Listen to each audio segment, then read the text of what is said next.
ന്യൂസിലേക്ക് സ്വാഗതം. ഞാൻ ഷാജാ മൂലപ്പുറം. അപ്പോൾ ഞാൻ നിൽക്കുന്നത് പൊൻകുഴി സീതാദേവി ക്ഷേത്രത്തിലാണ്. ഇത് തൊട്ടടുത്ത് കർണാടകയാണ്, ഇപ്പുറം കേരളമാണ്. കേരളത്തിൽ തന്നെയാണ് ഈ പൊൻകുഴി. ഇതിൻ്റെ പ്രത്യേകത എന്ന് പറയുമ്പോൾ ശബരിമല ഇടത്താവളമുണ്ട്, സീതാദേവി ക്ഷേത്രമുണ്ട്, ശ്രീരാമക്ഷേത്രമുണ്ട്. അങ്ങനെ ക്ഷേത്രങ്ങളുമായിട്ട് ബന്ധപ്പെട്ട ഒത്തിരി ചരിത്രങ്ങളുള്ളൊരു വലിയ പ്രധാനപ്പെട്ട ഒരു സ്ഥലമാണ് ഈ പൊൻകുഴി.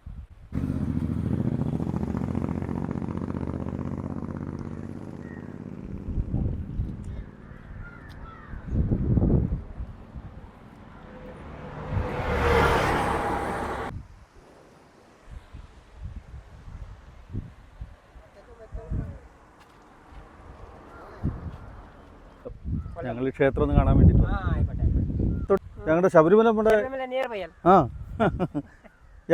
ಕನ್ನಡನಾ ಮಲೆ ಯಾವ ಊರು ರೀ?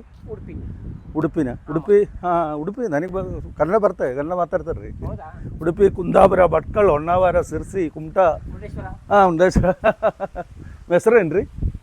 ನಿಮ್ಮ ಹೆಸರೇನು ರೀ?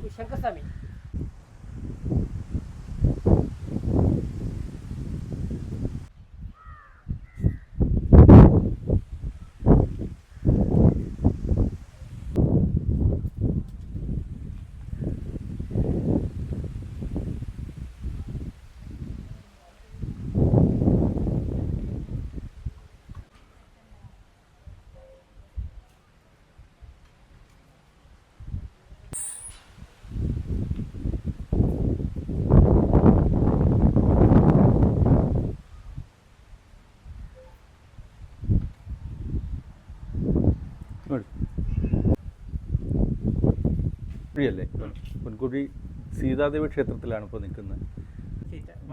രാമലക്ഷ്മ സീതാഞ്ജനേയ. ഇത് സീത ഇവിടെ പ്രത്യേകത എന്തോ? ഇവിടുത്തെ പൂജയുടെ ഒക്കെ പ്രത്യേകത?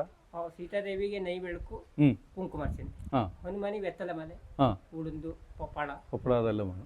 നിങ്ങൾ ಯಾವ ഊരേ? ನೀವು ഉടുപ്പി. ഒരു ഉടുപ്പിയിലുള്ള സ്വാമിയാണ്, ദേവാണ് ഇവിടുത്തെ പൂജാരി. അപ്പോൾ ഇവിടുത്തെ പ്രത്യേകത എന്ന് പറഞ്ഞാൽ ഒരു സീതാദേവി ഹനുമാനും അല്ലേ, സീതാദേവി ഹനുമാൻ രണ്ടുപേരും ക്ഷേത്രങ്ങളാണ്. വളരെ പ്രശസ്തമായ ക്ഷേത്രമാണ്. പൊൻകുഴിയിലാണ്, അതായത് കർണാടകത്തിൻ്റെയും കേരളത്തിൻ്റെയും ഒരു ബോർഡറിൽ സ്ഥിതി ചെയ്യുന്ന ഒരു രാമലക്ഷ്മ സീതാഞ്ജയ ക്ഷേത്രം തൊട്ടടുത്തുണ്ട്. അപ്പുറം എല്ലാം കാടാണ്, ഫോറസ്റ്റാണ്. ഫോറസ്റ്റിനടുക്കുള്ള ഒരു സ്ഥലമാണ്. പിന്നെ ശബരിമലയ്ക്കുള്ള ഇടത്താവളം ഒന്നാണ്ട് ഇവിടെ വൃത്തിയാക്കി സൂക്ഷിച്ചിട്ടുണ്ട്. എത്ര ആൾക്കാർക്ക് വന്ന് റെസ്റ്റ് ചെയ്യുന്നതിനും എല്ലാം വളരെ വിശാലമായ ഒരു കോമ്പൗണ്ട് ഇവിടെ ചെയ്തു വെച്ചിട്ടുണ്ട്. കന്യാകുമാരി തന്നോ ദുർഗി പ്രചോദയാത്.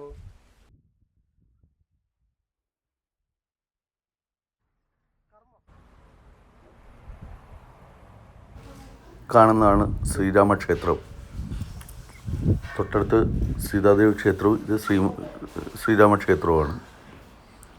ധാരാളം ആളുകളാണ് ഇവിടെ ഈ ക്ഷേത്രത്തിൽ പൂജയ്ക്കായൊക്കെ വരുന്നത്.